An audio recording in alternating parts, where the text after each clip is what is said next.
tell you what the purpose of the Libertarian Party is. It isn't to support Republicans.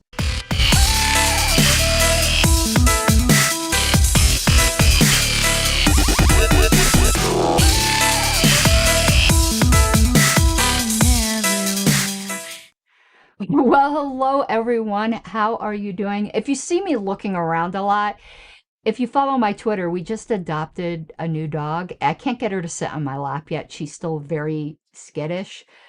Cutest thing. But she's running around. She wants to be in the basement because she doesn't trust men very much. So if I'm down here, she wants to be with me. She still hasn't figured out there's a man living in this house. All right, because I haven't done it for few shows. Before I get started, I did want to mention my show sponsor, who is Sean Dempsey. He's been a long time sponsor and has written yet another book, which is what an accomplishment. Anyway, Dead Stars Shine Brightest. It's fiction, but based upon the real story of Uvalde, Texas. So, you know, do a Libertarian a solid and order this on Amazon. And again, go check out his other books, which are children's books and a book on investing. So thank you very much, Sean. And he did send me a hardcover, excuse me. He's never sent me a hard time. Here's the other one, which I still have here, the investing book. Now, I'm not an investor, so I trust the reviews on this one. This book I will read once, like, I find a second, and I've been trying to find a second. And I see Mike and chat going, they want to see the new dog, which is Lucy. When she gets comfortable, I am going to put a bed down here, and we will have a Lucy cam, because she's like the cutest. Lucy, you're not going to let me pick you up, are you? Will you jump up? No? So cute. Oh my goodness. And full of energy. All right. So what is the show today? It is part of a series, as you guys can see, of Fear and Loathing on the LNC. And it's dealing with specific topics. And what we're going to be dealing with today isn't actually all recent. I'm sure people could come up with examples from years ago. However, the buck stops with whoever the current chair is. Certainly, I'm sure some past chairs allowed it. But I will say something nice about Nick Sarwark in this regard. This kind of crap did not happen when Nick Sarwark was chair, and we'll talk about that. But my guest today is Brittany Kosin. And why Brittany? Several reasons. One, she's running for LNC, at least last I heard. I hope she still is, because I'm saying she is. I see her nodding in the green room at next convention. So you could get to hear her kinds of thoughts on these things, which may not agree with me, because I told her broadly what I wanted to cover, but we didn't talk about specific like questions and answers. You know, the show is driven by you guys. Put your comments and questions in chat if you'd like us to go in a little bit of a different direction. And also we'll talk about towards the end, there's probably going to be a brief after show that will be patron only. And one last thing before we go to Brittany, speaking of patron only, you can support me on Patreon at patreon.com/Pink Flame of Liberty. I super appreciate it. These touchy subject streams don't get monetized by YouTube. And plus, by the way, I say that, ad revenue, I could tell you, for small channels is only like $3 a month anyway. It's so funny that people make a big deal about that. So super chats and super thanks are always super appreciated. All right. So if I did this right, there you are. There I Let's am. make sure. Okay. And I already warned Brittany that my headphones might give out, because I figured out my charger here that they've been on for a week doesn't work. So this particular episode, what we're dealing with is bad behavior, which I label as harassment. And that was the number one reason why I resigned from the LNC. I may have some sub reasons that I don't wish to discuss particularly publicly, but that was the number one reason, and it was harassment from one specific person. And I'm more than willing to document this if ever necessary. And I've got documentation with me too, because what do I always say? Mama brings receipts. And Brittany, whenever you want to talk, I'll pause at times, but otherwise, if I say something you want to jump in on, I'm a steamroller. You just gotta jump in. Oh, I know. Yeah. Okay. I always let people know that. Don't think because it's my show, you gotta be all polite, like just interrupt me whenever because I'm still like kind of laying a foundation. So it was all primarily from one person, and that is Adrian F. Malagon. And that should not be a surprise to anyone. So we are, though, going to start, and Brittany has noticed some of this, though she becomes a much more active participant in the story. Actually, though, before we start, I want to give you a few minutes, Brittany, before we get into unpleasantries, to give a pitch for your LNC run and your overall vision, which will kind of set the tone for wherever this conversation goes. But I'd like to give you time to do that.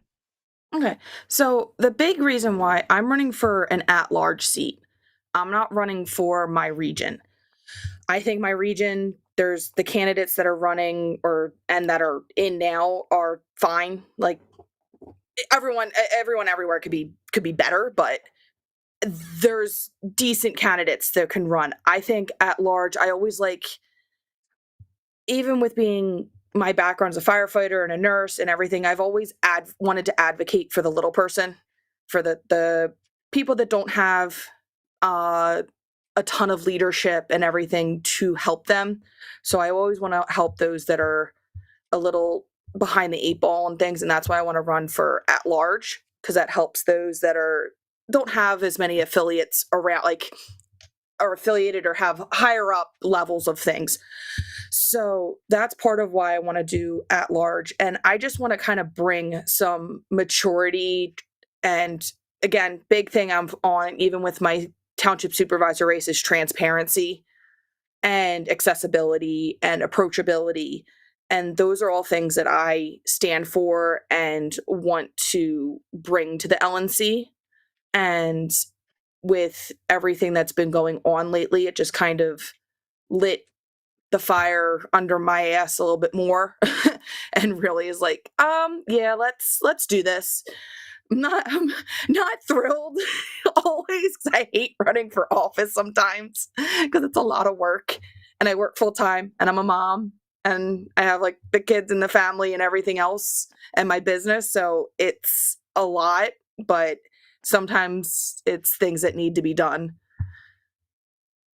Okay, perfect. And by the way, it's a good choice to run for at large, because the thing with regions is you actually don't know and a lot of people don't know this, and I don't blame people for not knowing this, particularly in your region. I wouldn't blame you if you didn't know this, because your region has been pretty stable. Region 1 certainly hasn't been. Regions change and reform, and it's hard to run ahead of time when you're not sure what states, because that could change on the convention floor. You're in Region 5 now, though, which has been pretty stable. So chances are it's probably going to remain the same states, but it might not. Well, I remember even at DC, there was some little lobbying and stuff like that. And like, oh, well, can we move this state into this region and trade this state for that region and move this and move that because of beliefs and similarities. So yeah, I saw it firsthand of the attempt to adjust regions. Yeah. Okay. So first, I'm going to say what I wanted to say before I forget, something nice about Nick Sarwark. Y'all can start reading now if you want to. I started on the LNC in 2016. Ironically, the same time Steve Nikala did. We were both freshmen the same year, so he should frickin' know better. But anyway, he's not. What I'm trying to say is he's not green. He is not green at all. And he's a professional in his business life. Like he's an entrepreneur, like totally like mad respect, owns all kinds of businesses, like so should know better. You're not dealing anyway. Nick very much stayed out of LNC business list discussions unless there was some information he had to impart. He mostly was a presiding officer, and if he saw people getting out of hand, he'd let it go a little bit. And then Nick would come in and say, and you could find this on old lists, he's like, this is going to stop right now, or I will accept your resignation. And so he talked little and carried a big stick when necessary. And that will become important later. You got a little glitch in the matrix in your video. It's the camera is old, so okay, yeah, no worries. It's rusty. Okay. So actually, let's see how I did these piles, because I think I did them opposite. Because I wanted to start with, well, this won't be exactly the same, but okay, we're going to go to the oldest thing first, because it's no one here, and this you probably didn't even know about. I haven't been. I've only been in the party since 2022. So if some of the things. Oh no, this is back in July. July. So this is. I've been busy. Oh yeah. But you wouldn't know about this because this wasn't on the public list, but it wasn't executive session. It was a member email. So a member email, and it was sent to me because I didn't save a copy of it. It was sent to me by the member. So there was like no confidentiality issues. So back in July, when this whole Colorado thing was going down, a Colorado member who at the time was a bit on the outs with me, because a lot of people in Colorado, in July, I think this is the day I resigned the Mises Caucus, actually, that he sent this email. So a lot of people in Colorado still are very, very wary of me, and that's okay. You have to earn trust back. It's funny that some of the Mises people here in Colorado think I'm like this Svengali, like puppet, and they don't even understand, like, no. I am grateful for the few that even kind of trust me. They're still very wary of me. I'm not the leader of anything. So this Colorado member wrote expressing concerns. And I wrote back knowing that this person was not a friend of mine. Actually, me and this person had gotten into it a lot. Like, they can be spicy, I could be spicy. And I wrote back and said, I would love to have a phone call with you about your concerns. Again, this wasn't a particular friend. And this person wrote back, and the whole LNC's copied. Now, this is back when Angela was chair. She didn't say a word about it. No reproof. This person said, I keep saying this person because I don't want to give away gender or anything like that. Madam Secretary, Madam Secretary, thank you. I would be open to that. So we had a cordial response. It could have ended right there, where I would be having a phone call with this person. Adrian writes back. Now, this is to a member, okay? I'm sure you're open to a lot of things. Your mom certainly was. Now, this is on a professional board of the third largest political party in the country. Now, I know some people might chuckle at that. Adrian actually can be very funny. That doesn't mean what you're saying is right. I mean, back before Howard Stern turned all weird, his show was hilarious, but it was mean. Sometimes some of the meanest stuff can be funny just because someone is clever, and Adrian is very clever. But you don't say that and in his signature line is also chair Libertarian Party of California, which he isn't anymore, but he was at that time. So he's also dragging California in with this, but you don't say that. Yeah, I'm sure you're open to a lot of things. Your mom certainly was. That is disgusting. That might be fine amongst your friends, but not as a board member. And then another LNC member commented, nothing terrible, just jokey. They're all way too jokey. And then he said, I drink a lot. Mistakes were made. Please don't shame me. And I'm not going to name the other LNC member because they didn't do anything wrong. So, and the members copied on all of this. So this is all the way back in July. So this is nothing new whatsoever. Yeah, there's a time and a place for comments like that, and a professional email chain is not the time or place. Yeah. Oh, and this is going back now before. This is pre-Steve. This is on Twitter. Now, I'm going to get this disclaimer all up front. I think Twitter is a very fine line.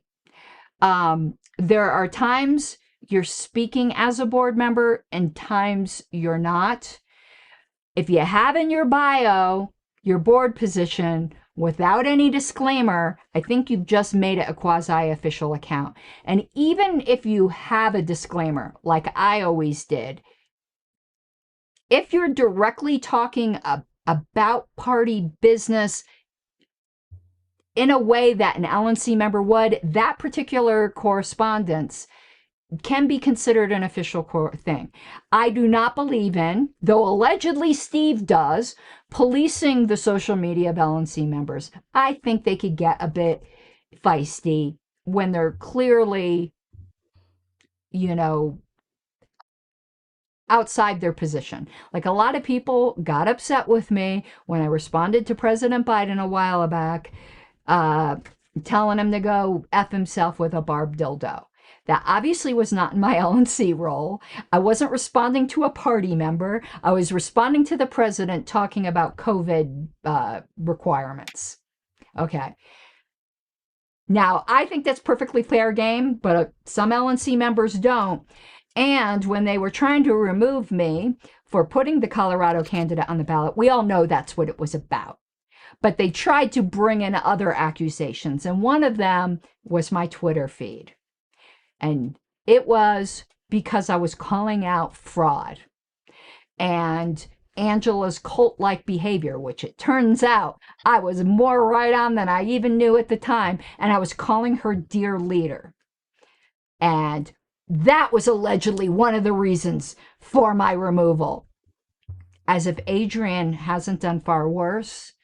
Adrian, though he does deny it, let's get this on the record, from the California Mises Caucus account, which he had control of, posted, I don't want to say a name, our past presidential candidate F's kids, except for F's wasn't F's, it was the full word.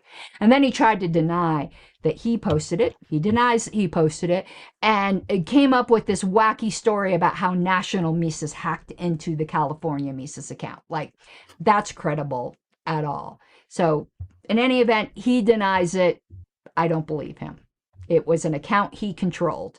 There was never any credible story about how someone hacked in and how he got control back. But this is also last year. He's responding to somebody who's another, I believe, Mises person who is saying, with these members we don't like, we should coddle them, take their money, and lock them in a padded room away from others. Now, this is somebody else. And here's Adrian's response. We've been doing that for 50 years and gotten nowhere, except for the lock them away part. Stupid government laws. It's time for a change. Make bullying great again. So obviously talking about party strategy. And here,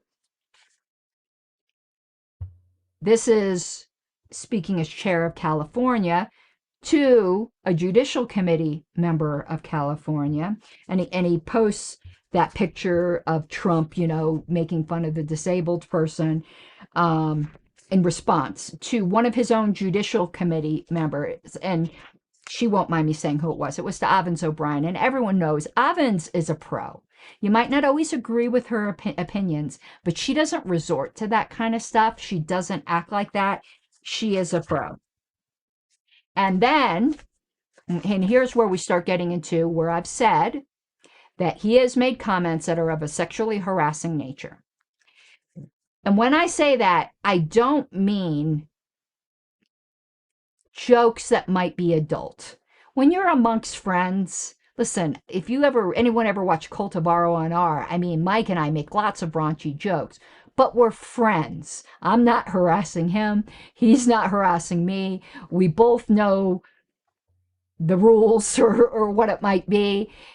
To me, merely saying something about sex, I'm not a big prude, but when you do it to someone and you're obviously meaning it in an assaulting way and it's not welcome, that's when it crosses the line into being of a sexually harassing nature.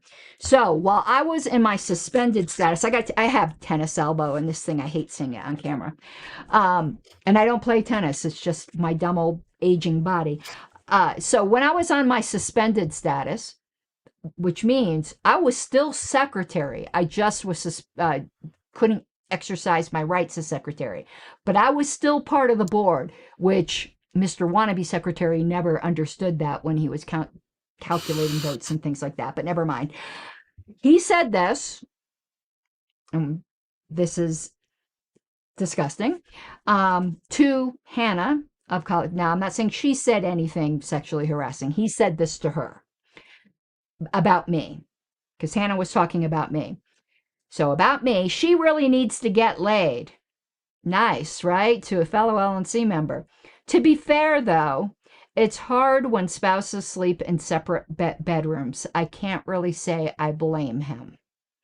Now, how does Adrian know we sleep in separate bedrooms? Because when we were friends, even though Meredith very cattily said, he never considered you a friend. Well, I don't know. That just makes him, you can put whatever psychological term on it.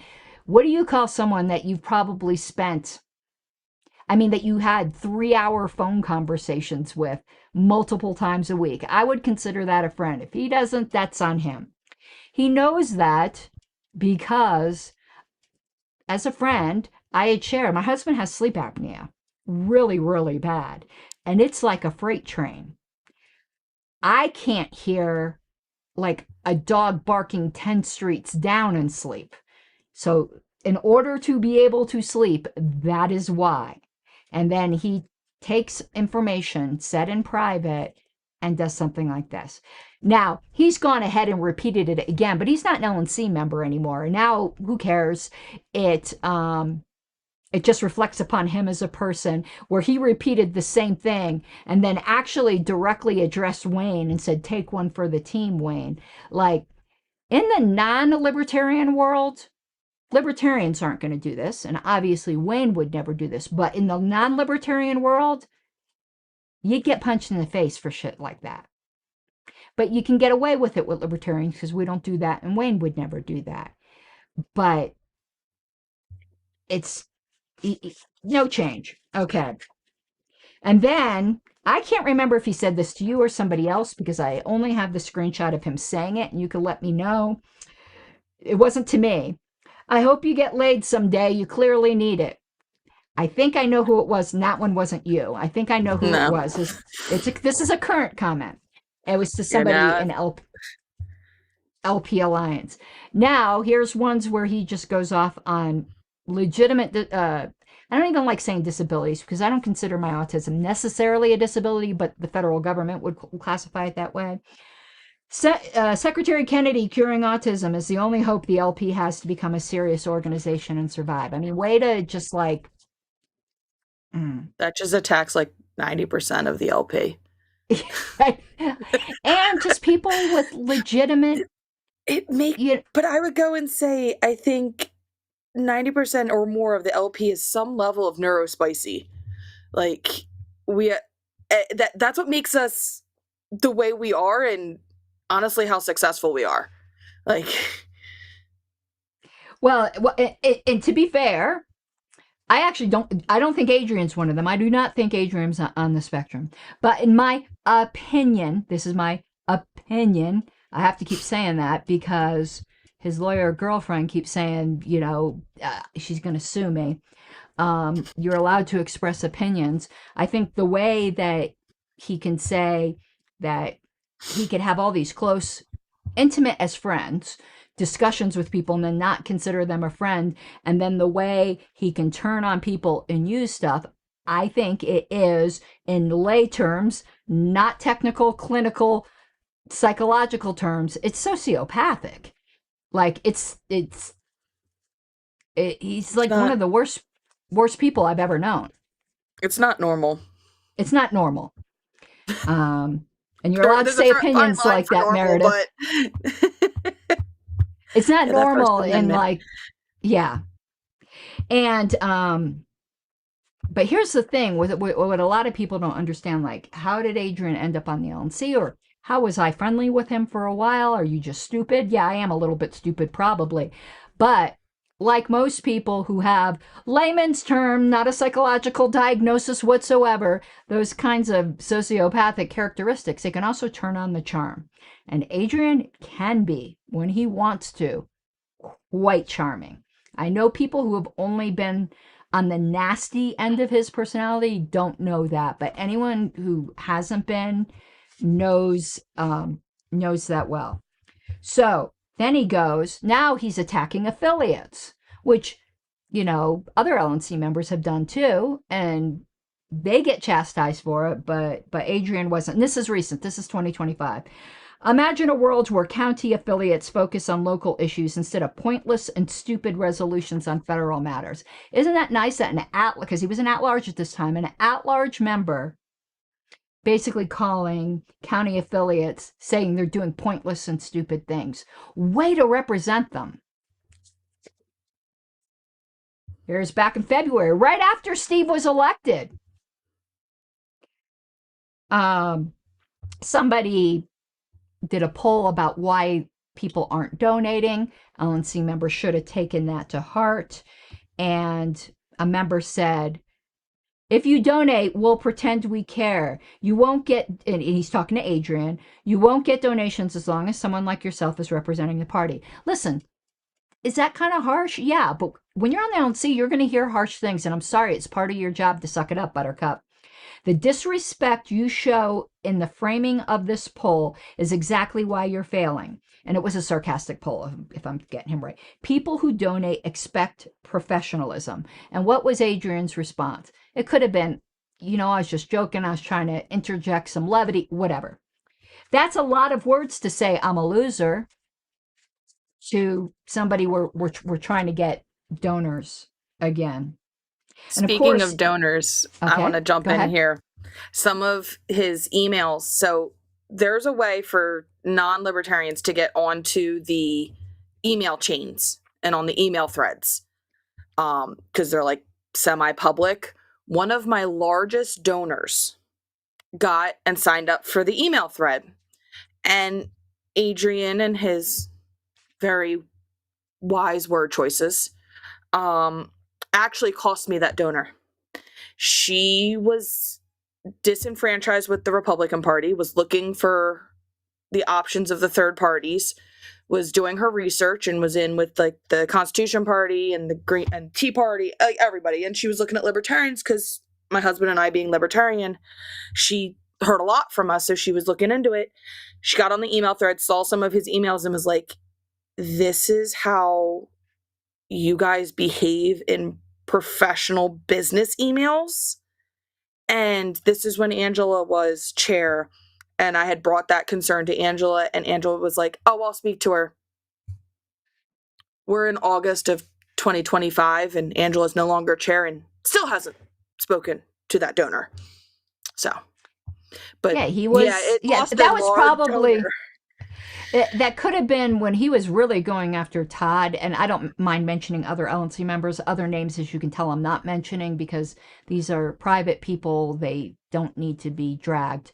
But, the way he was going after Todd, mm-hmm. and some of the, and there were sexual things he was posting outside. No, I'm not claiming Adrian is attracted to men or anything like that. You could be harassing of a sexual nature without being attracted to somebody. But like when you post things on Twitter to him, saying things like, don't do this, maybe this is more your style, and you post a picture of a triple extra small condom, like, that's not appropriate. That's you don't act that way to fellow board members. And then of course he says, I love at LPNH. That's wonderful with the, we all know. If you're not following them yet, you should be. Okay, I don't have the date on this one, if this was before or after the whatchamacallit, the motion to censure. It was when we were getting donations for the convention theme, because right above it there's a mention of that. Then when our Judicial Committee, and when you're on the LNC, the Judicial Committee is the watchdog over you. I mean, you did a appeal with them, you understand. You may even have had some of these emails. I just picked out a few of them. Whether you agree with the JC or not, because I haven't agreed with this JC. When you're on the LNC, now that I'm off the LNC, I could say whatever I want. But when you're on the LNC, whether you agree with them or not, you treat them with the respect that their position is owed. Like, even when on the LNC list, using my official email, even when I thought, and it turned out I was right, Angela was completely corrupt, I still always called her Madam Chair, because that was her position. And in any event, when the decision in the Robson appeal, which was about transparency, I believe that was her appeal. Yes. And there probably should be a show on that, because there's still hardly any emails on the public list. That means one of two things.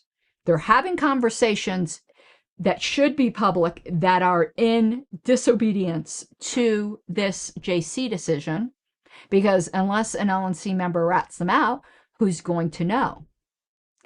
Or they're not having any conversations at all. In either event, it's dysfunctional and not doing their job.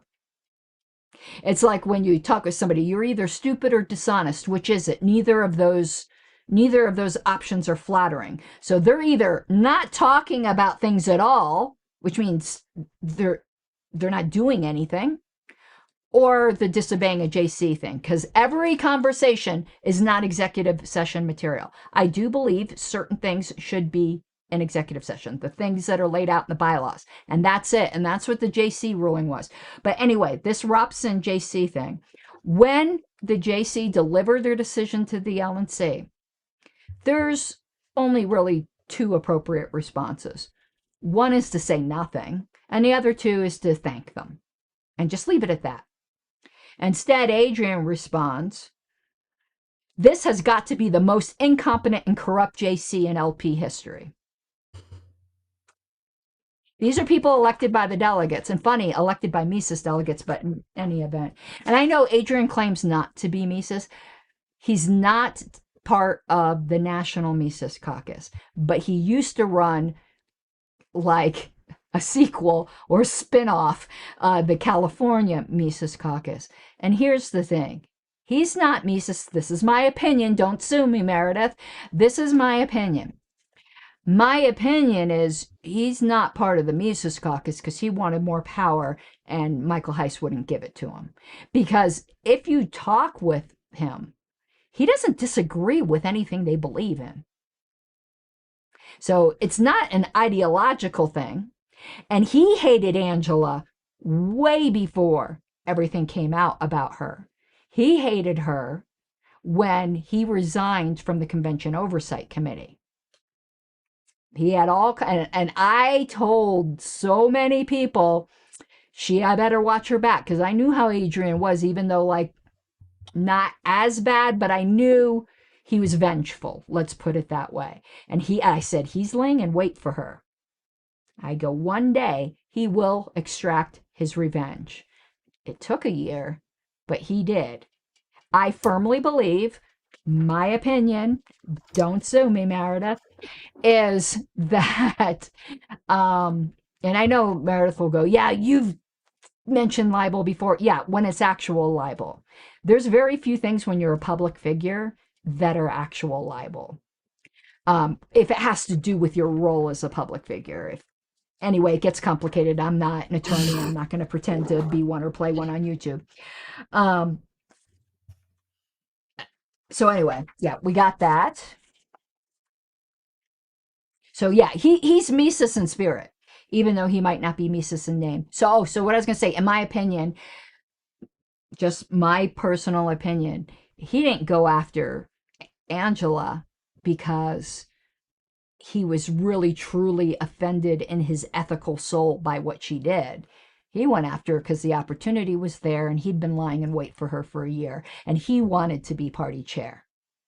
And that's a fact. That's part, he wanted to be party chair. That's not my opinion. That was told to me by people who were in that meeting when they were discussing, which I wasn't in the meeting. So again, this is secondhand. So maybe these people were all lying, but anyone with eyes could see he wanted to be party chair.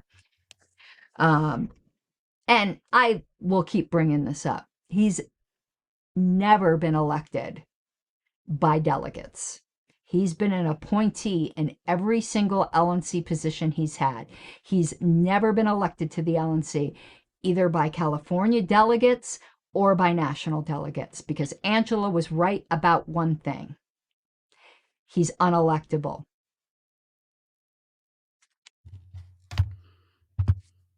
So, just so you know, Adrian. Yeah. It's definitely belief wise, there's a chance, but his mouth gets him in too much trouble. Yep. Oh yeah, belief wise, yeah. There's plenty of people who on paper, yeah. if he did a poll and you just went off of surveys, but then so would Hitler and other politicians would be very appealing on paper with surveys and polls and opinions listed. Okay, and here, this is just somebody, not saying their name, but this was on Twitter, and said, Adrian, so this isn't something Adrian said, this is something somebody said about Adrian. This person could be wrong. Adrian actually had a luncheon event that only cost $50 where he was the speaker, and he convinced a group of over 100 delegates to vote for Trump. He changed my mind. So I have that here. Now, here's the way he talked to his own Judicial Committee in California when they delivered their decision about how he failed with notice. And the JC chair asked if the board had any questions, and he said no questions. I would, however, be remiss to point out that while the JC's decision was never in question, I never thought I would be so grateful that the majority of your committee was so inept in its reading or understanding of our bylaws, parliamentary law, or parliamentary procedure. You truly are the gift that keeps on giving. This is how he speaks to the JC elected at the same convention that elected him chair. Just like zero respect. Now, we're going to bring up a little bit of Angela, because why not? She really is the gift that keeps on giving. Because I just saw this when I was going through stuff for the show, and I was like, oh, this is interesting. So this is back in September, after they formed their witch hunt committee against me. And there's no, when I say that, I want to say that nearly everyone on that committee has since apologized to me. So they're forgiven and it's forgotten. It's not personal, but it was at the time a witch hunt committee. But again, I'm cool with most of the people who are on that committee. Not its chair, which was Adrian. I'm obviously not cool with him. But in September, I asked Angela,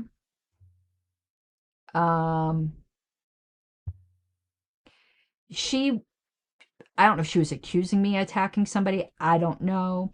And I said to her, Angela, you've attacked me publicly as well as numerous party members for years. And I put in parentheses, no, hair dye does not cause brain cancer. Remember that one? Or your phone call telling other LNC members I am mentally ill, including very recent ones? Yes, people talk a lot. I go, all of that's irrelevant. Do as you wish. I'm asking you one last relevant question, and this is about Rage Against the War Machine. Is because there was a lot of questions and she would not answer an officer on these questions. Is this a nonprofit? Where do any donations over expenses go? These are reasonable and responsible questions. You keep turning this hostile. I am not. And she's like, I'm not giving you whatever. So, I mean, talk about breach of duty. Those two questions are reasonable questions to ask when the LNC's putting their name on something. Oh, so here's some older stuff. And we're going to get to that. We still got, and again, jump in whenever. So these are insults he made during Angela's term. And Angela did rebuke him every once in a while, more than Steve ever did. Mm-hmm. Now, I think it was performative, where he was so bad she had to. But hell, at least we got a performative rebuke. We never get that from Steve. Steve instead, right before I resigned, when all I said to him was thank you, went after me. And then accused me of doing back channel maneuvering or whatever, which is what he asked me to do. He said, if you think Adrian's out of line, come to me. And I often would go to Paul Dar as well, because those are the two in charge, and I'll handle it. And then when I did that, he punished me for doing that, saying I was doing back channel maneuvering. So what you didn't want it in the open. You said you want it privately, and then when I do it privately, that's devious. So in other words, shut up. Mm-hmm. Pretty much. And I'm gonna give credit to Hannah Goodman here, which I don't hardly ever do. So mark this day. Back when Hannah was running for vice chair and Steve was running for chair, she said if he became chair and she got elected vice chair, she'd immediately resign. And I said, why? She goes, I don't know. He just gives me a weird feeling like he doesn't respect women. And I can tell you, I now don't know whether it's all, but I was certainly treated differently than the good old boys. And I'm sorry, when you organize a strip club visit at an LNC meeting, yes, that is a good old boys club. Mm-hmm. Because that is, in fact, what happened in Miami on Saturday night. Apparently, a bunch of them went out to strip club and made fools of themselves. Some people say Steve did. I don't know. Adrian then made an insult to Andrew Chatterton, which he shouldn't have done, but still, he goes, oh, you're so stupid. You thought those girls really liked you, so you spent all of your life savings. Like, you don't do that. And this was at the same meeting, mind you, that we had the board consultant on professional board behavior. And that night, they apparently all went out to get lap dances. In one ear, out the other. Yes. And yeah. Angela was right for calling that out. She's like, one thing about a professional board is you don't go have sexy time outings with, at an LNC meeting. Like, I don't care if you go to a strip club every weekend. You don't do it on the Saturday night of an LNC. Yeah. Yeah, not when you're there for the business. Nope. And even, like I said, even with me, like being part of the LGBT community and stuff like that, like, I don't mind going to a strip club, but that's not appropriate. No, I don't either. Like, I'm like, yeah, when we close session and we're done all our business, sure, let's go hang out and celebrate. But not in the business. Yeah, if it's not business and I'm in Pennsylvania or you're in Colorado, we'll have to go out to strip club. I'm not being approved. Wayne and I went to New Year's Eve thing with a strip club once, and here's a funny story. I accidentally ended up at a strip club. It wasn't my idea. Back when I was brand new on the LNC, I think 2016, we had a meeting in Vegas. I don't know anything about Vegas. I used to be such an uptight Christian girl, I can't even tell you. I'm still Christian, just not uptight. And someone had suggested, now, listen, I also didn't know that Jared Polis was gay. This is how clueless I am. Apparently, everyone in Colorado knows he's gay but me, because I made a joke with him that, like, I'm still not going to sleep with you. And it was a joke. And he's like, oh, you're not my type, which is fucking hilarious now, knowing that he's gay. I had no idea he was gay because I don't pay. Anyway, that's how clueless I am. And I don't like his socialist policies, but actually, like, Jared follows me on Twitter. He's a very accessible governor. You know, not a Libertarian Reason magazine, but, you know, he'll joke with you, you know, and he doesn't take offense. And I've come at him, like, you know, I've come at him. But so we were in Vegas and someone suggested that we go out because the hotel bar was really lame. Go to another bar. And I was like, great. And it was the Something Rhino, which is apparently a big strip club in Vegas. I had no idea. What's it called? Somebody's, I was like, okay, who's driving it? Next thing you know, I find myself in a strip club. You're going to laugh your ass off with Angela Keaton and Austin Peters. And Angela and I are like, let's get out of here. Probably not the best place to be right now. Yeah, no, we didn't stay. We didn't stay. And certainly did not get lap dances. Anyway, so now we're going back to last term. We're not going to say who this was. A lot of people will know. But this is Adrian attacking another LNC member on Twitter about their weight. Can't read this. So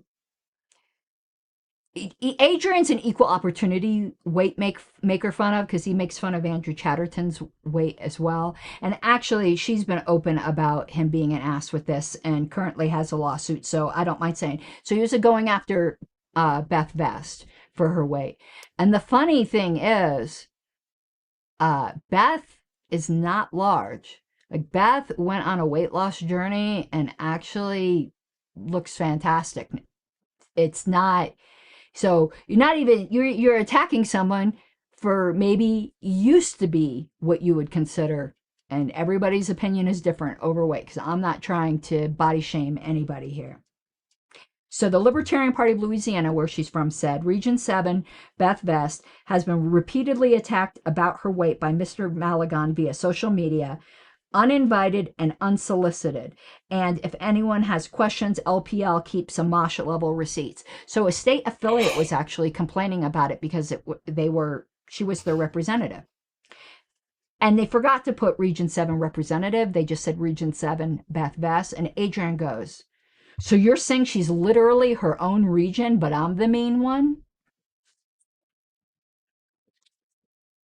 I mean, it's just so petty and bullshit. Like, there's more here. This isn't, these are ones where he's attacking me on, attacking my appearance, whatever. But this one is really interesting. I've been informed, okay?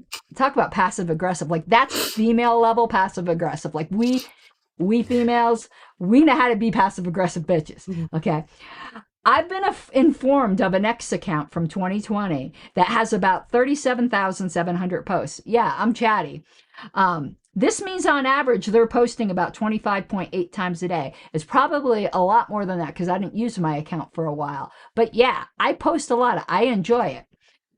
That's fairly insane for a senior citizen, for one thing. I'm not. I wish I was collecting my due from all the money I put in. But so age shaming. Living on the brink of poverty. Here's what's funny. I don't know what Adrian makes. I just know what field he works in. I guarantee you I make more money than Adrian does.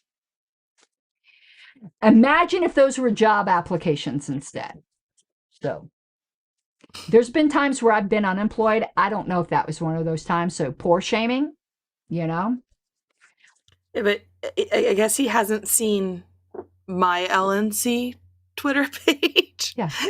Because well, now with AI and programming, when I have time, I sit down and set up some stuff just to keep stuff going out. But if I'm actually active on it, that I'm active on it. Yes. And it's like, it's just, I'm not even going to get into some of the circumstances.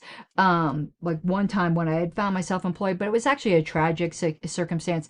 And he'll go after me for because I've had some GoFundMe's. One of mine, which had been for the dog that's now passed away. But the funny thing is, Meredith did the same thing with her dog. And I don't begrudge her that at all. And I am so happy because that surgery is oftentimes not successful, that her beloved pet is healthy and happy, and she and I weren't even friends, and I gave money to that because that's just what decent people do, and you don't shame people for things like that. Yeah, I think I even gave a couple bucks. Like I'll give like certain I'll give a couple bucks to stuff because it's like, Yeah, what, it's gonna stop me from buying a coffee for today? At least it's gonna help yeah, someone. particularly dogs. I'm I such a sucker for it. know. And then he's defending Angela, where somebody said Angela blocked this person.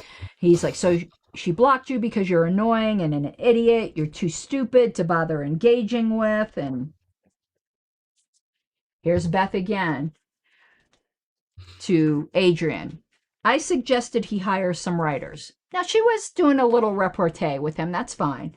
He goes, I suggest you hire a dietitian. Oh, and here's the F kids one. We won't need to do this. And this is, I think, when Angela was still chair. Now I can talk about staff positions I don't agree with. Me and Brian McWilliams have gotten into it before. That's on Twitter. This has been publicly. So this is a staff member saying, I greatly enjoyed the loser brigade. A staff member should never be saying anything like that, but it's not his fault. It's Angela's fault because the buck stops with the chair. Losing their minds today because I told Nick Sarwark he was pathetic, which he is. Nick Sarwark is a life member of this party. Staff should never be talking to life members that way, but the buck stops with the chair. And Adrian then goes on to go, this is the moderate position. And they wondered why donations and memberships were down.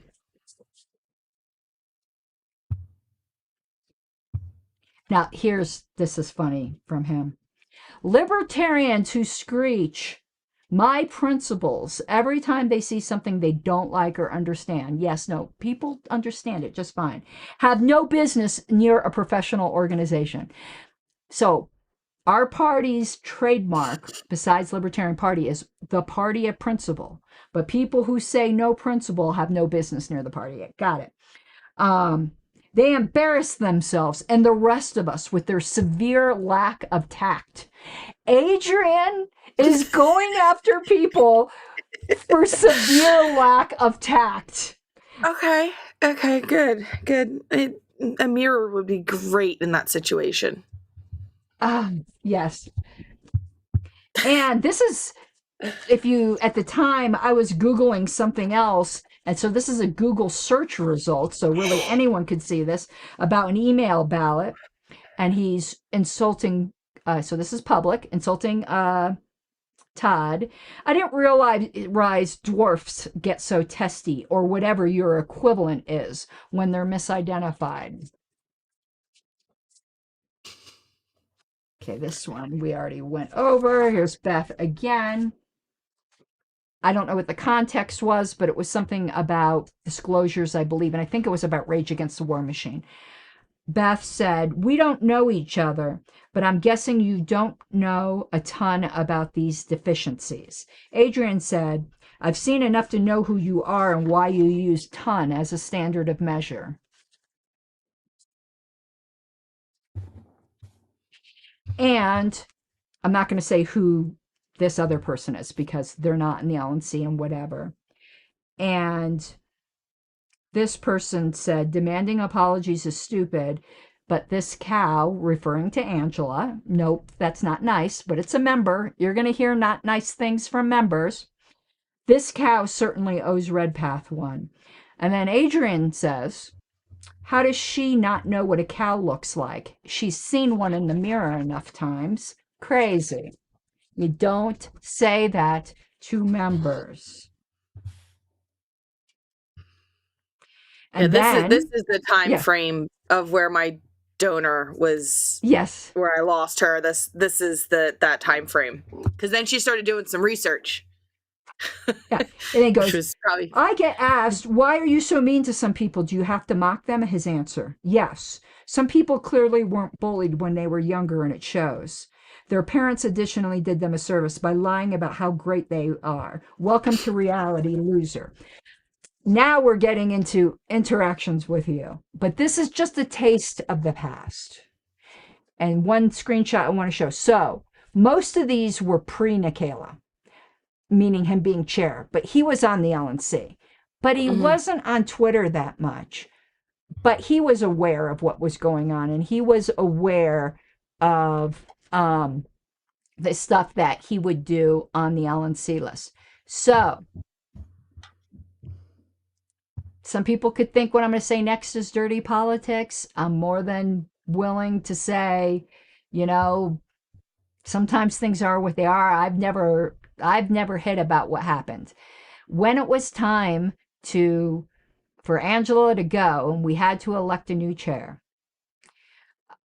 we had to pick who was going to be the most palatable to everyone, even though neither of them would be my choice right now. Nikela wasn't my first choice. Dar was my first choice, but I knew the rest of the group wouldn't get on board with that, and Nikela had more experience, was more sellable. So we all decided that the non-Mises people, and that's the only thing that we were united in, is that we didn't want Heiss as chair when Angela was gone. We weren't united in hardly anything else. So that's the only reason I was even included in those discussions, is because they needed my vote. They needed everyone's vote. So everyone made deals. Okay, I'll do it, but want this. So one of the things that I said is there'll be no more bullshit removal attempts. That's when I resigned, because Adrian, after all of the bullying and harassment, tried a bullshit removal attempt. He broke his word. He's a fucking liar. So that's another of the backstories. And then Stephen acting like I was being immature, because then I turned around and made a removal motion against him. What Stephen doesn't tell you is that I told both him and Dar that is what I was going to do if Malagon tried this on me again. And both of them said, that's reasonable. And then Steve comes after me publicly. Coward. Anyway, here he is about making Adrian at large, because Adrian's part of the deal was, I'll go along with this plan, but I want to be at large. So there were all kinds of mutual promises. And I said to Steve, can Adrian be at large without my vote? Because I read to Steve at that point that comment he made about how my husband doesn't sleep with me. So Steve was very well aware of the nature of Adrian's inappropriate comments. And counting noses, of course, you don't know if anyone's going to abstain in the meeting, but counting noses, I think this was actually an email vote, my vote was needed. So in exchange for me promising to Nikela that I would vote for Malagon, Nikela said, and this was in a group meeting we had, if Adrian gets out of line, I will ask him to resign. And Adrian said, if I am asked to resign, I will. You will not need to remove me. That was my price. Everyone heard it. And I have texts to prove it too, because there were a couple people who weren't at that meeting who I was tasked for whipping their votes. And that was Bill Redpath and Keith Thompson. And I have their texts. And I told them Steve's promise. And that also was their price. And Steve completely and absolutely broke it. So, but this is what he said on the public list. Yes, Mr. Malagon is a crucial part of my vision. Now, knowing all of this, what part of the vision if you weren't going to make him behave? If he would behave, I can understand how he'd be valuable. Adrian is talented and he is smart. Just because he can behave like that, I will not denigrate the fact that he's talented and smart. So it's a crucial part of my vision as chair and the work needed to see this vision through. Well, he went ahead and resigned on you. I would like to have him on the board. He was Region 4 alternate at the time. So he was on the board, but kind of, in an alternate position. So everyone remember that Steve was aware at this time of at least that one sexually inappropriate comment, and also of his past bad behavior to Todd and all the crap that happened last term. So now we start getting into some of your interactions with Adrian, and I don't have a date on this one. So this might have the beginning of it may have predated Steve as chair, but it's still, all part of the canon. My stuff with Adrian started before and just kind of just continued. It continued. It maintained momentum. So this is when he was trying to go into TJ's past and come at you with it. And you're like, we're different people. Don't come at me with this thing, Yeah, and I do that with everybody. My husband and I are separate people. We might have a lot of shared beliefs, but he is his own individual and I am my own. Right. You never see Wayne Wayne does have a Twitter account. You don't ever see him jumping in to fight my battles. Like, we're separate people. And there was, anyway, I loved what you said here because they're bringing up something. We're not bringing it up here. But what you said is, because Adrian was still on Mises' side, even if he wasn't a member at that time. You said, here's the kicker. The same Mises Caucus folks bringing this up now, they knew about it back when he was doing their websites and running AV at their events. Funnily, how it wasn't a problem until they needed a new attack line because I stood up to their corruption. Excellent point. And all Adrian did was repeat something that had nothing to do with you. And you brought up that he ignored your actual point. Now here's where he went over the line with you. I'm sorry, I'm going to read an insulting comment about you. I know you could take it. You knew this is what we were going to do. That's fine. He said, I ignored it because it was stupid. You're projecting your husband's inadequacies. It's clear you're unsatisfied, which is why you have the personality of a substitute teacher no one likes. You're running for LNC. You've been a candidate. You're super active in the Pennsylvania party. You're a member of the party. And this definitely has sexual overtones. It's not as bad as the one to me, but it definitely does. He gets worse, but yes. Yes. he and I probably don't have all of them. You might be able to bring up stuff. I would have to hunt for them, but yeah. I actually don't keep much, and I have all this. Yeah, mine just live in the abyss that is my email, and I pay for the terabyte of storage, so it just lives there.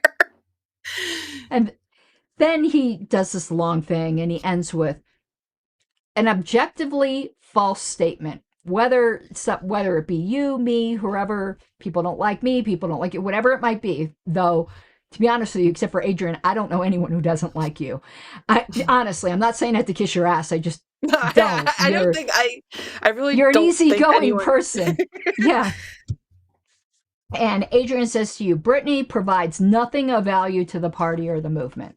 That is just, whether someone likes you or not, demonstrably false. You don't have to like me to know that's false. Yes. Just look at my resume of stuff I've done for the party. So At some point in the whole email chain, he got really upset because I kept calling him Adrian in all of the email replies. and he He goes, said "We're it's not Mr. friends. It's Malagon. Mr. Malagon to you." Yeah, that's Yeah, his. I'm like, no, you haven't earned that. Your behavior hasn't earned that. But to, you know, so there's just this long history, and he was doing things in private, also on the LNC list. Now they weren't private conversations, as in executive session stuff. The LNC has all kinds of discussions that should be on the public list, but I'm kind of grateful they weren't, because enough was on the public list that was bad. And Lucy is sleeping right here. I'm sorry this is going to be kind of long, but this is important to show just the complete abdication of responsibility. So this is dated May 13th. When did I resign? I resigned June 1st, I think. So this is a couple weeks before. Yeah, this is May 13th.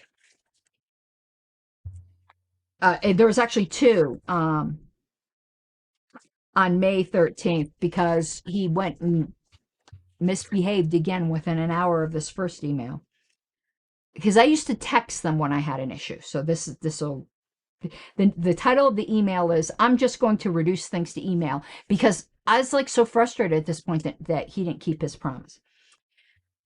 It's to Steve and Paldar, and I usually copy all the officers. Though Bill doesn't have any authority in this. The chair and the vice chair do.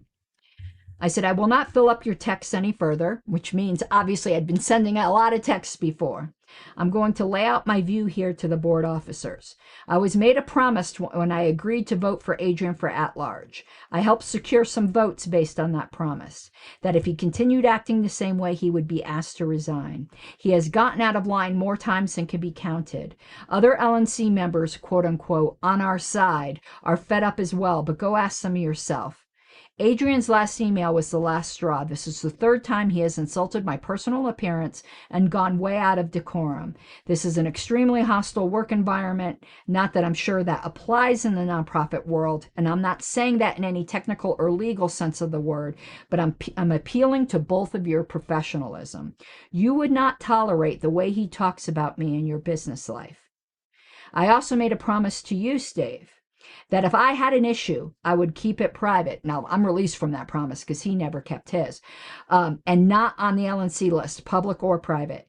I kept that promise, but implied in that was, and you would take care of it. It hasn't been taken care of. It is not fair to keep me to my word and not carry out the second half. I also kept my second promise to drop the lawsuit, and there was an understanding you would have my back against his bullying. I want a rebuke on that thread for his behavior against me. I should not have to be bullied for 3 months. Now notice I'm even laying out a time frame. He cannot like me. That's fine. But the bullying needs to stop. So anyone who says like I'm retconning why I resigned, this is weeks before. I will not text you further. If I have an issue, I will write out an email. I have no idea what is going on here and why he, and only he, gets away with murder. It isn't right. I do not plan on addressing him on the email list unless it's a point of order or something official, but I consider myself released from my promise as the deal was not kept.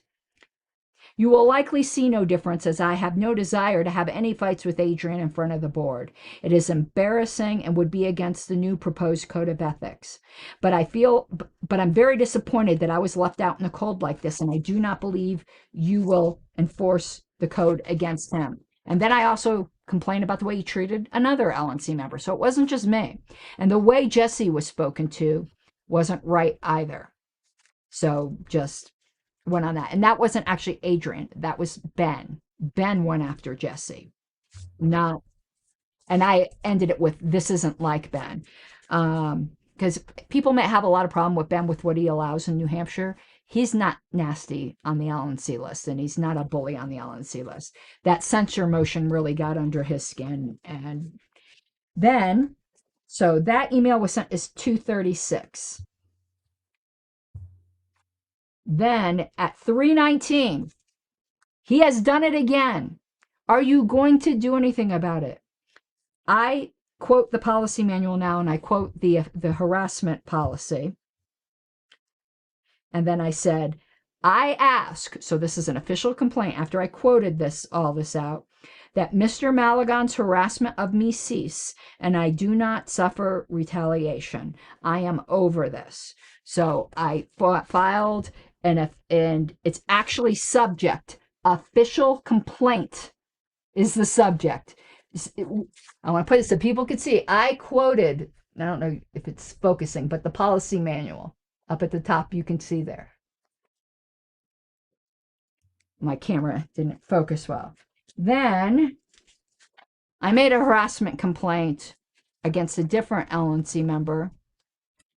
I don't mind saying who it was. It was Mr. Wiley, who threatened that I was going to suffer retaliation in Colorado over an LNC vote. And Steve never did anything about this one either. But that was a one-time offer. Not one-time offer, as one time. It was a one-off. It was a one-off thing. But anyway, so there was 2 complaints against 2 different people that Steve ignored both of them. Let's see here. And April 7th. This was to Paul because Steve was on vacation. Paul, thank you for taking my call this morning, because I called them all the time on this too. I want to memorialize what I said and anything I might have missed. Adrian's behavior last night was without excuse. His abuse of me in the notice thread was without excuse, and this cannot continue. I expressed to you that this has definitely moved into personal harassment. And then I said, I'm not merely speaking of the silly podcast motions, which are completely out of order, but his open attempts to publicly humiliate me by claiming I should only speak when spoken to and my email access should be restricted like a school child.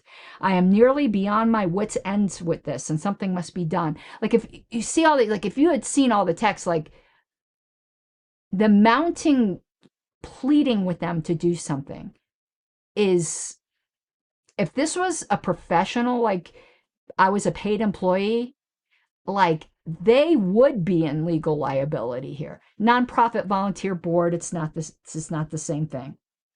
That, and then I go on to also say he's treating Chatterton badly. And I don't even like Andrew Chatterton. That outburst between him and Chatterton last night over staff issues also has me very concerned. And then there's some confidential stuff. Honestly, that outburst should earn him removal from the EPCC. That was beyond unprofessional. In any event, EPCC is not my area. I'm just bringing up that concern to you. What is my area is his harassment of me, and I have to demand that it stop. April 7th, anyone saying I'm retconning from June about why I resigned. We have that long email, which we're going to do last. And here's just a few of the texts. I super don't appreciate my disability being mocked and fairly certain it's against the policy manual. And this is, at the time, I ended up filing a formal complaint. I didn't file a formal complaint because all I want to do is keep the peace. And then Steve abdicating his responsibility. I leave it up to y'all. Dude, you're the fucking chair. And then makes excuses. Adrian is on a warpath, and emotions can cloud judgment. That doesn't mean he's wrong, but it doesn't mean he's right either. What the hell are you talking about, dude? Both sides, both sides? And then I said to Steve, I'm tired of living under the fear of Adrian's warpaths. And I think this is like back in February. And then in May, we have to stop this culture of responding derisively to member concern emails. It is childish. And Steve's like, well, that will be the ethics committee. I go, we should be able to handle this now under general decorum. Can't we at least have a professional board? This is all public and ridiculous. So, you know.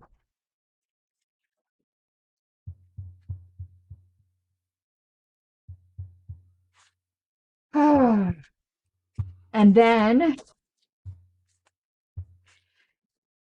I brought up to him a complaint I received from a member about Adrian attacking him. And I said, we can't just keep waiting for the ethics report. We have a short window, and this is March 1st. So you can see the pattern here. Like, I am pleading with Stephen Paul. Anyone who thinks that they don't have a huge mea culpa to make and an abject apology to the members. This is ridiculous. They had a fellow officer pleading with them for months. We can't just keep waiting for the ethics report. We have a short window to rehabilitate our image. March 22nd. Okay, this is just a sampling. Stephen Paul, I sent you a text earlier, and I have sent many prior, and I believe one prior email. Adrian attacking me yet publicly again is more than enough. This is a very harassing situation, and I'm asking again for a stop to be put to it. I have kept my word. I did not respond publicly and will not this time. But now he's insulting my profession, and that's a bridge too far. And Chuck is here. Of course, not to mention he publicly disparaged very qualified volunteers, including Dr. Moulton, who is way beyond respected in this party. It has to stop. This is March. Anyone telling me that Steve has upheld his duty as chair to this party, you're smoking crack, and crack is whack. And it's not even, that's just yours. That's not even any of the ones like I've sent and other people have sent to him messages saying, hey, like, can we do something about this? This doesn't make us look good. This is not appropriate. This is just me. There's plenty that have been sent. And then May 4th, I will say it again. I am tired of being held hostage by Adrian being able to do or say from his official position whatever he wants without consequences. This needs to stop. I know, and I'm not saying the name, it's a certain member, and it's not you, can be dramatic. But he is a valued member at a time when we are trying to retain members. Oh, here's Adrian's email to the member. I'm not going to say who the member is. So the member wrote complaining about New Hampshire.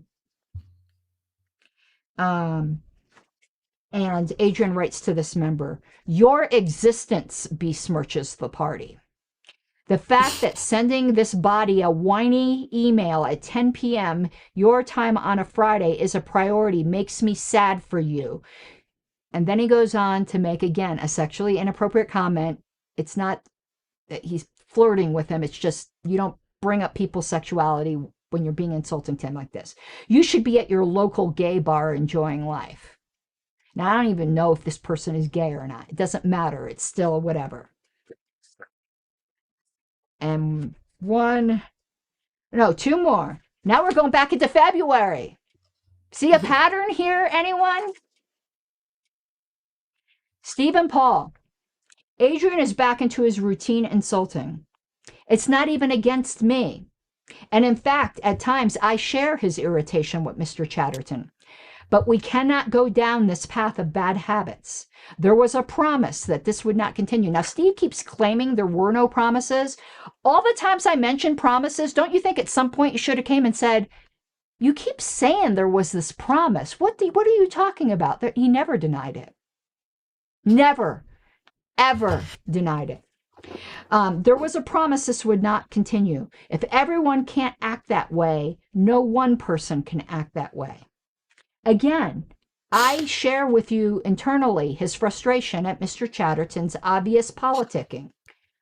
But this is the way to looking like how things were before. If it's to be a free-for-all, it needs to be a free-for-all for all. And at the beginning here, like I was so held hostage by Adrian, I kept saying, if you deal with this, I don't want my identity revealed, who complained, because he'll just come after me more. I said, I'm asking my identity be protected if you need to reveal that a concern was raised by another LNC member, as I do not wish to be a target. So I'm like writing fearful emails to Steve and Paul, and these men did nothing about it. And then Steve did write back this time. I'll give him that. I've had a few conversations with Adrian on this. Well, dude, and later on he said numerous conversations. Then why didn't you keep your promise if he kept it? That means you're admitting that he was kept up acting that way and you didn't remove him. And then he makes an excuse with him and he mentions something personally going on that I'm not going to reveal because I am a better person than Adrian. And again, saying we have to wait for the ethics committee. No, dude, you're chair. And then I said to Steve, because it's back in February, thank you, but please understand it's not just me. His comments to Chatterton were out of line. Even though Chatterton is blatantly not reading the room, we cannot degrade it to name calling. And I'll say, Andrew always responded appropriately to Adrian. He never, even though I don't like the guy, he never devolved into what Adrian was. Now we're on to the big one. Wheezy, it's the big one. So, this is after I resigned. And I sent it from my Pink Flame of Liberty account. And this becomes important later on.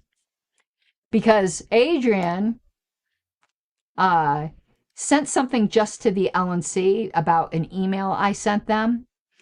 And somebody else responded and added me back on the email chain. So I was never supposed to see the email, but he sent an email to the LNC going, I've blocked her email. Here's a list of other people you should block. And I'm pretty sure your name was on it too. Probably. LNC members should not be blocking emails unless you're really talking about somebody, because we have a couple people who were spamming. Mm-hmm. But like it should be rare. So I sent it from a different email address so that people would actually see the email, because the LNC should not be just blocking people's emails because they're saying something you don't like. And the title of it is Formal Complaint Against Adrian Malagon for Sexually Harassing Comment. And this is... Anyway, it's those ones we had already read. And I said, and I copied you on this email, he did this also to Brittany Kosin. Yes, this was a while ago, but since the chair saw fit to do nothing about his awful behavior before, though I mentioned it, I am making this formal. And then it has the one that he made to me. Yes, this one was made when I was on suspended status, but that is not removal, and I was a full LNC member, not that it would ever be acceptable. Yes, I am making this complaint under the policy manual harassment policy. I have included Ms. Kosin and the one made against her in case she wishes to add to this complaint. Any organization that continues to have such a person on its board is inexcusable. To make any such person an officer is malfeasance, because Steve was trying to make him secretary.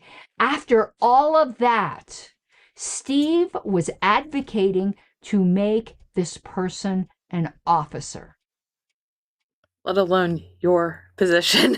Yes, of the person, yeah, to take the position of the person he was harassing. Mm-hmm.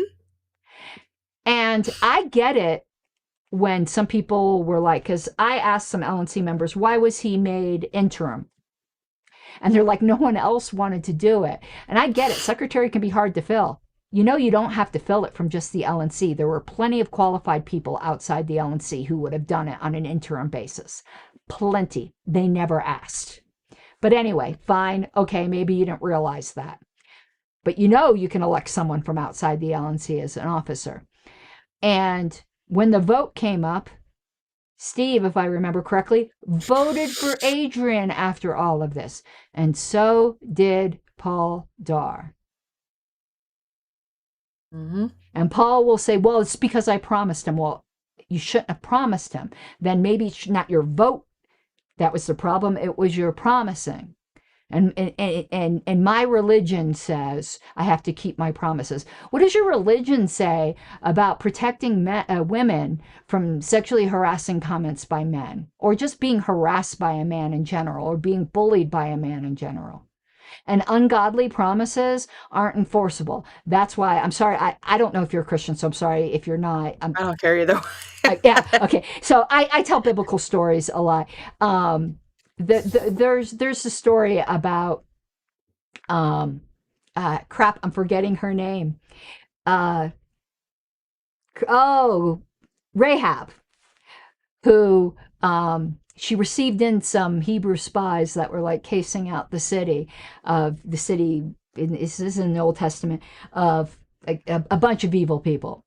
And when the spies left, some of the officials from the city came and demanded that she tell them which direction the spies left in. And she lied and said they went that way, okay, when it was actually the opposite way. And in the New Testament, she's praised as having great faith. So yeah, you don't have to keep your word to people who intend evil, Paul. You know this as another Christian. You know this. Same thing with the Hebrew midwives. When Pharaoh said to the Hebrew midwives, kill all the baby boys, all the Hebrew baby boys. And then when there were no dead Hebrew baby boys, Pharaoh was like, why didn't you obey me? And the midwives lied and said, the Hebrew women are lively and give birth before we arrive. They lied. And they were praised for having great faith. So no, you don't owe your word to evildoers. In its example, I like giving the Corrie ten Boom example. If I lived, not trying to say everything I don't like is Nazi, I'm just telling a story. If I lived in Nazi Germany and I had Jews in my basement and the Nazis came and said, do you have Jews in your basement? I'd lie my ass off and I'd be righteous for doing so. Anyway, so now formal complaint. And you said, yes, I do wish to add my name to this complaint. And we're not going to read everything in here. We're just going to do some best of comments in here. So for filing a formal complaint, Meredith says, and it's public knowledge that Meredith is Adrian's girlfriend. She should have stayed out of this to begin with. You don't get involved when there's a complaint, particularly of this nature, against your significant other. Even if you think it's completely wrong, it's just like good sense you stay out of it.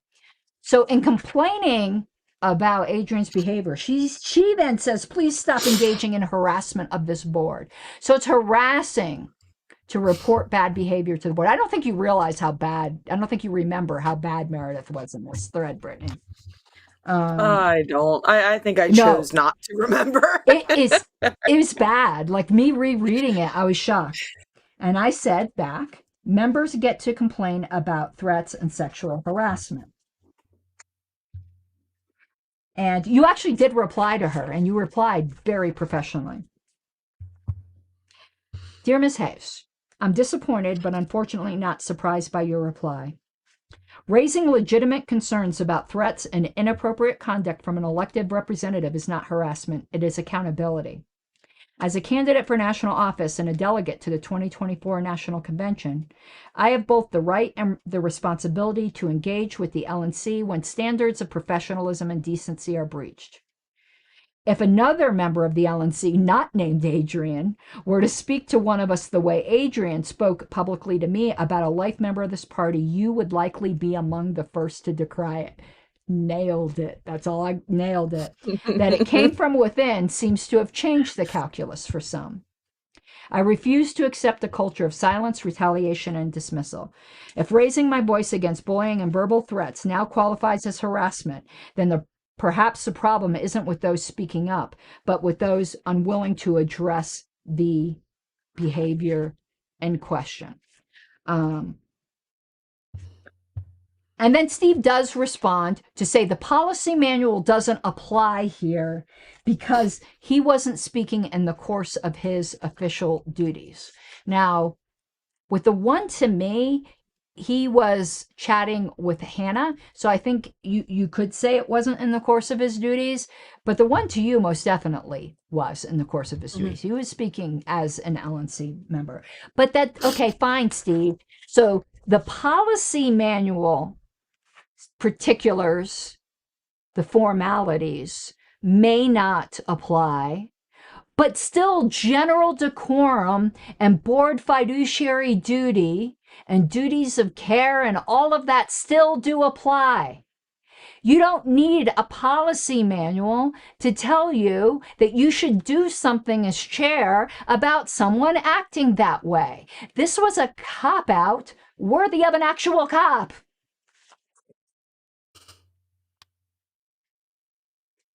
And then I said, now I started to get a bit spicy.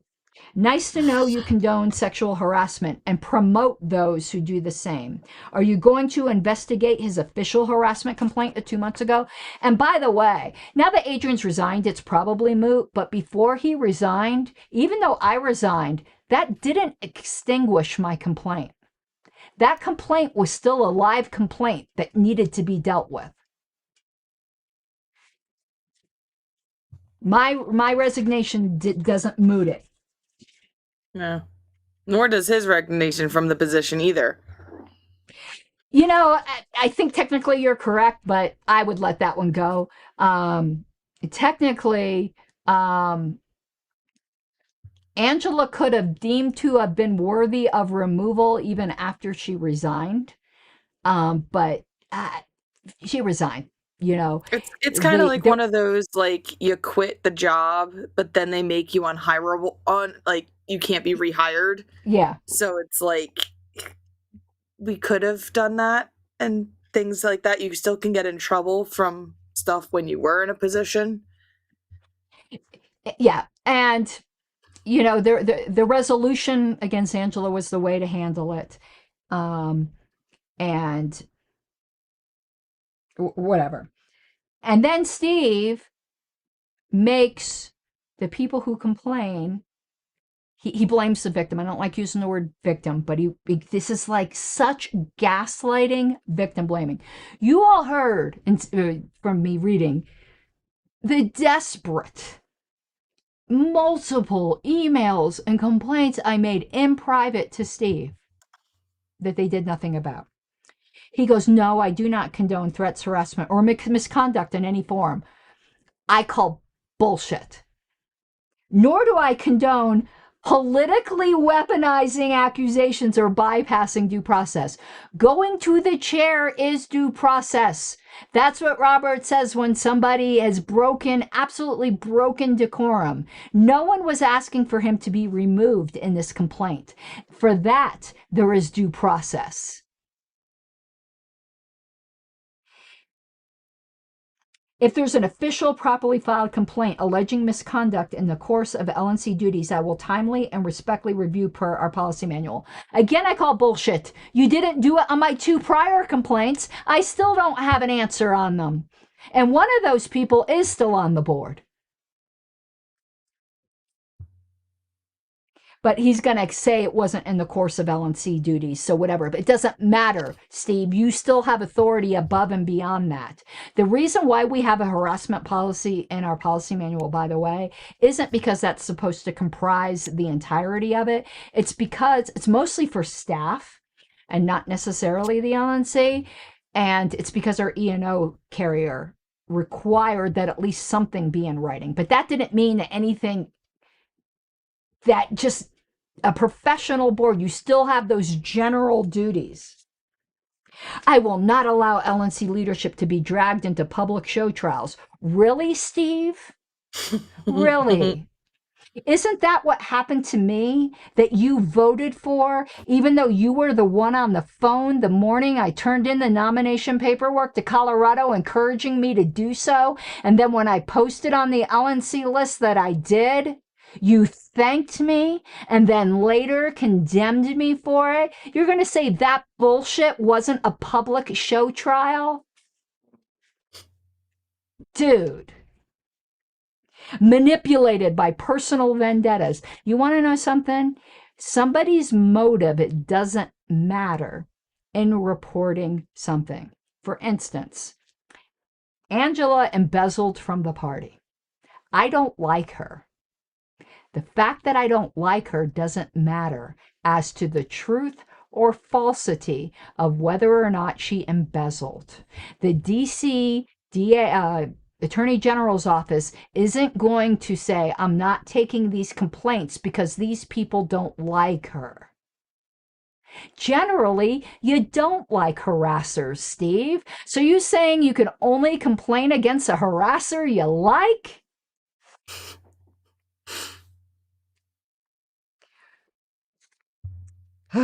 Or undermined by those who've resigned yet continue to disrupt from the outside. So members filing a complaint is disruption.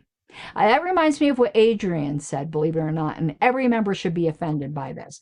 When I had said we need to get the input of stakeholders, and by stakeholders I meant members, he goes, members are not stakeholders. That's what he thought of you. Yes, you are. Just because the LNC Inc., it's what so many people don't understand, doesn't quote unquote have members under its articles of incorporation, per the LP bylaws, it is the governing arm of an unincorporated society which does have members who are stakeholders. Anyone who doesn't understand that basic concept should not be on the LNC.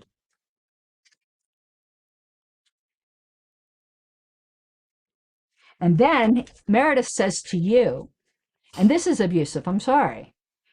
Apparently, words don't have actual definitions now, and you're allowed to say whatever you want about anyone, but they can't respond to you in kind. None of this was about you, Meredith. It was about Adrian. And then she says to you, I find this embarrassing as a woman that you would try to weaponize your gender in this way. What gaslighting.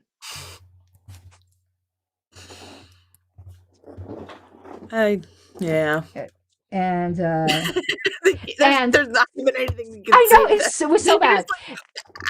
It's nope. So bad. Then Mike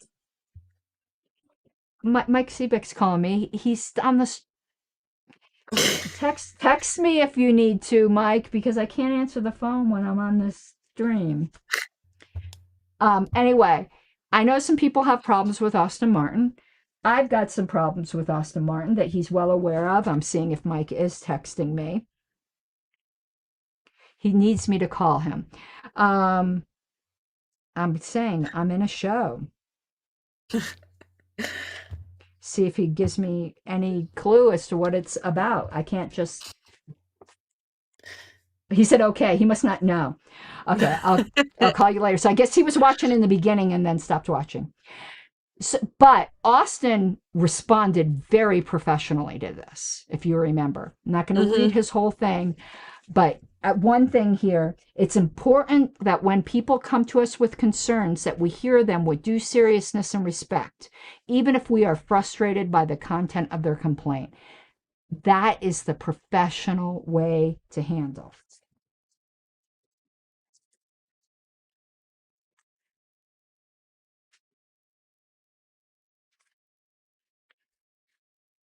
And there's just, I'm not reading it all because it's just whatever.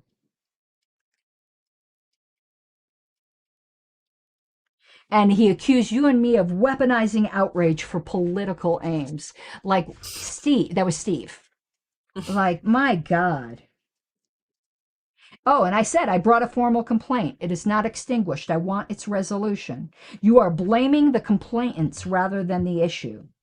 You, saying to Steve, have just made an accusation that's far outside decorum and inappropriate. And Austin said some other really good things. So Austin's an example of how you should behave in board emails.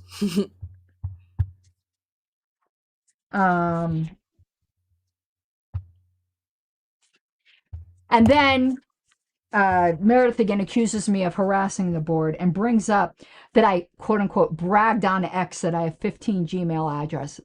That was obvious hyperbole. It was a response to Adrian telling people to block people's email addresses. So again, I as a member, I'm not allowed to joke about that. Okay.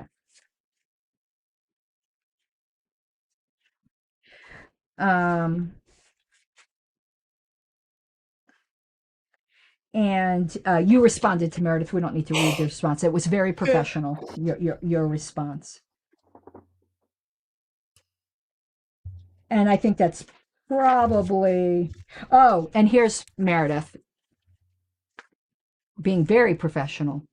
I'm starting a new organization called Freedom Complaints LLC. Please direct all further communications there. Keep it classy, Meredith. Well, she only learned from And, the best. and then and then she goes on to somehow insinuating who paid TJ for the second Rage Against the War Machine thing. Do you remember that? And I don't. it was It just said bizarre. I didn't do it. Like, this is the thing. This is how separate we are. I don't know anything he does with some of the like rage and some of the other stuff he has done with other people from the party and everything, of like their like side quests. He has so many side quests in life. So like I can't even keep track of them. But I have he goes and says, "Yeah, I'm helping out with this." I go, And he "Okay, did cool." do sound. And I know Yes, he did he did. He sound. lived in the sound town. He was in the sound trailer. I was out at Yes. walking across DC with the And kids. I was and at one the Smithsonian.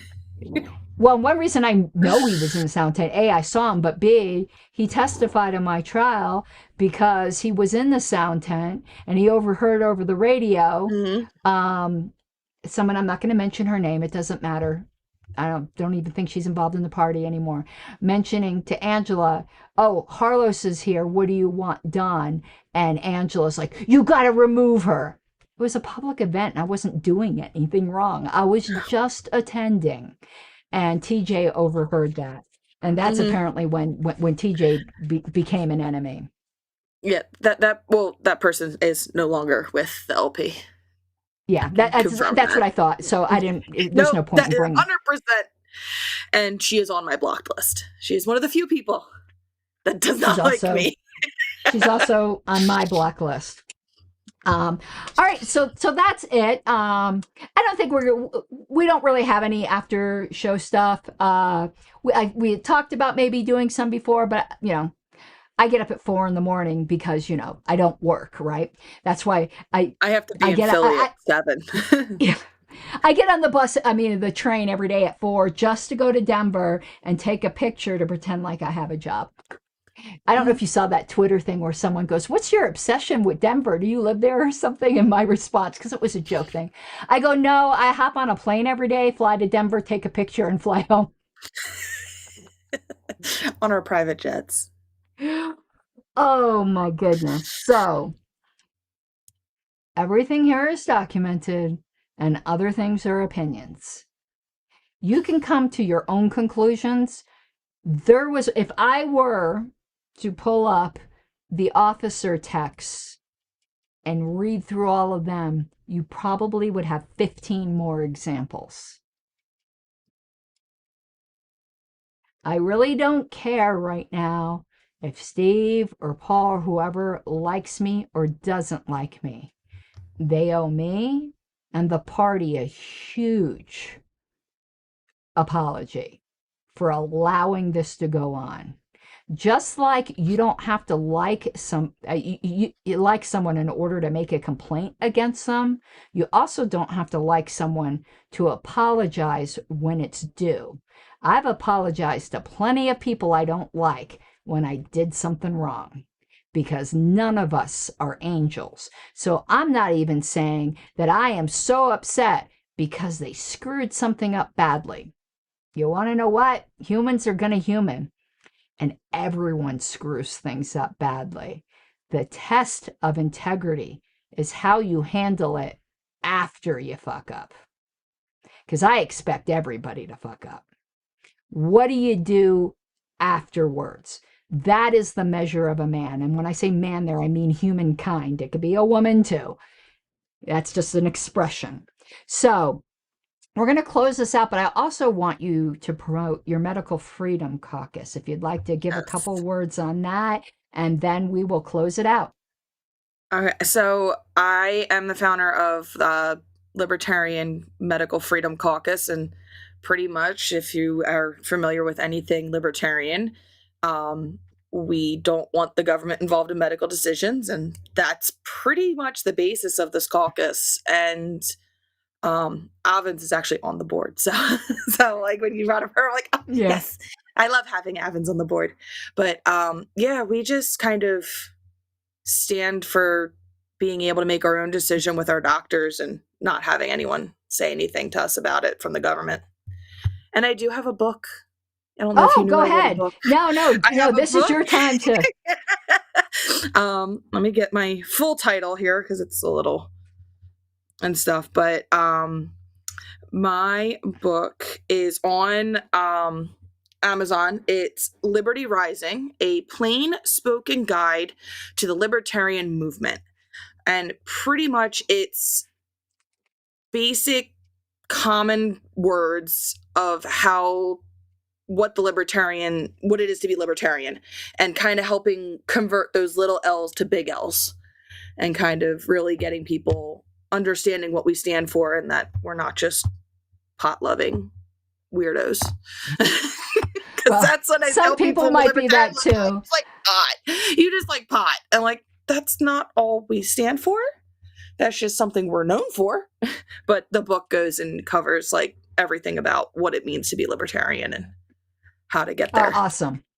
Yeah, I love saying when people go, oh, you're Republicans who like pot. I go, or Democrats that like guns. I don't know, one or the other. pretty much. All right, everyone. It was a long show, but hopefully you see now, Houston, we have a problem. And I want to give some props. The new LNC members, I think, are fantastic. And so we're talking about Evan, who was by far the best candidate to fill the role of secretary. Anyone not voting for Evan was not voting because they cared about the best candidate. Evan was by far the best candidate. So I was very happy about that election. But I'm also very pleased with the at-large. Doug Nebel, who I know a lot of people don't know, he actually got involved in the LP because of me on Twitter. He's fantastic. And Sam Bowler's just a sweetheart. I think everybody voted for Sam, both sides, quote unquote. And that just goes to show you he's very even. You know, he was acceptable to everybody. Wonderful guy, does a lot of work on the historical committee. He's actually now vice chair of the historical committee. So I have hopes they can turn it around. I don't want them to fail. However, I have zero confidence in upper leadership. Well, I don't want to say that because there's 4 officers. I have full confidence in Bill Redpath and Evan McMahon. So I guess we're talking about the chair and the vice chair until they apologize for what I had to go through. And they don't need to like me. And they don't need to like that I will not shut up about it until I get it. I might talk about it less. And you could call that harassment all you want. But no, it's seeking justice. And this cannot happen in future LNCs. Absolutely cannot. And you didn't ask me for this, but I'm giving it to you now for whatever it's worth. I absolutely endorse you for at-large, for whatever that's worth. Maybe you want me not to say that because some people don't like me. But I think you will be fair. I'm sure if you're elected, you're going to make decisions I don't agree with. And I would absolutely trust that they were in good faith. Because no LNC member is going to make decisions you always agree with. You just have to trust that they believe they're doing the right thing at the time, and that they'll be willing to say they were wrong if later facts show that they were wrong. Because there's plenty of votes I made that later facts showed that I was wrong, or at the time didn't really think things through, or was too influenced by caucus, or whatever it might be. I have openly admitted where I've screwed up. Stephen Paul, it's time for you to do that. All right, everyone. Unless you have anything else to say, otherwise I'm going to close this out, and you'll see that the thing will disconnect. All right. Thank you so much for coming on, Brittany. I hope you have an awesome night. It's late for you. All right. Bye-bye. Yes, it is. You gotta take what you're given, that's how we live it. Don't be mad at the system, it's simply how we've existed. I hear a lot of people talking like they politicians and choose to be an accountant because it's safe in a business, not because they want to